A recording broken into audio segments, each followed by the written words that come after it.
नमस्कार मित्रांनो, आज दिनांक 13 ऑगस्ट 2025 MBBS BDS चा आपला जो पहिला राऊंड आहे तर त्याची लिस्ट आलेली आहे. नेमकीच ही लिस्ट आली आणि याचं जे जॉईनिंग आहे तर त्या जॉईनिंग बद्दल सगळी माहिती पॉइंट नंबर 1 मध्ये दिलेली आहे. बघा, last date of joining the respective colleges आपल्याला 22 तारखेपर्यंत हे जॉईनिंग करायचं आहे, संध्याकाळी 5:30 वाजेपर्यंत. तर यामध्ये 15 आणि 16 तारीख सोडून देण्यात आलेली आहे.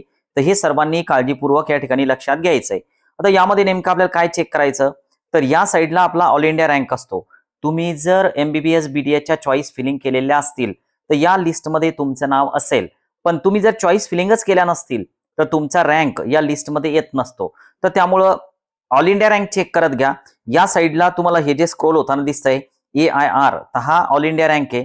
तुमचा ऑल इंडिया रँक नेमका किती आहे तर तो या लिस्टमध्ये जर तुम्ही बघितलं तर समोर तुम्हाला तुमचं नाव दिसेल आणि समोर तुम्हाला एखादं कॉलेज मिळालंय का तर हे सुद्धा दिसून जाईल.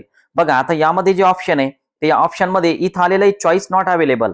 याचा अर्थ काय होतो, या विद्यार्थ्यानं चॉईस टाकल्या पण याला कॉलेज नाही मिळालं, तर त्यामुळं याला पुढच्या राऊंडला नव्यानं चॉईस फिलिंग करायच्या.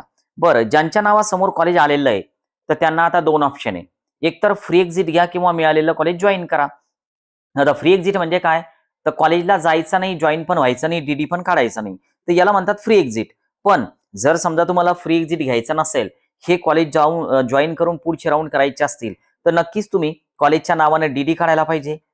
तुम्ही कॉलेजमध्ये जायला पाहिजे. ओरिजिनल डॉक्युमेंटसह सगळं जॉईनिंग प्रक्रिया कंप्लीट करायला पाहिजे दिलेल्या डेटच्या अगोदर. बघा, जिजाऊ अकॅडमीला तुम्ही नवीन असाल सबस्क्राईब करायला विसरू नका, कारण येणारे जे पण अपडेट्स आहेत तर हे रेग्युलरली मी तुमच्यासाठी या ठिकाणी बनवतोय. व्हिडिओला लाईक करायला विसरू नका. आता राहतो प्रश्न की सर कट ऑफ नेमका किती येतोय या राऊंडचा, तर तो आपण उद्या सकाळपर्यंत बघूया, कारण कट ऑफ काढायला थोडा वेळ लागत असतो. आता हे जे पेजेस आहे त्या जवळपास 1106 पेजेसचं हे PDF आहे. म्हणजे थोडक्यात ज्या पण विद्यार्थ्यांनी चॉईस फिलिंग केलेले आहे तर त्या सर्वांचे नावं इथं आहे आणि जवळपास 38,372 स्टुडंट टोटल या लिस्टमध्ये. सगळ्यात शेवटचा जो ऑल इंडिया रँक आहे तर तो 13,19,227 आहे, की ज्या विद्यार्थ्याचं नाव पण तुम्हाला स्क्रीनवर दिसतं. समोर आहे चॉईस नॉट अवेलेबल. थोडक्यात तुम्हाला कॉलेज मिळालंय का नक्की एकदा कमेंट बॉक्समध्ये सांगा. आज आपण थांबूया. Okay, bye.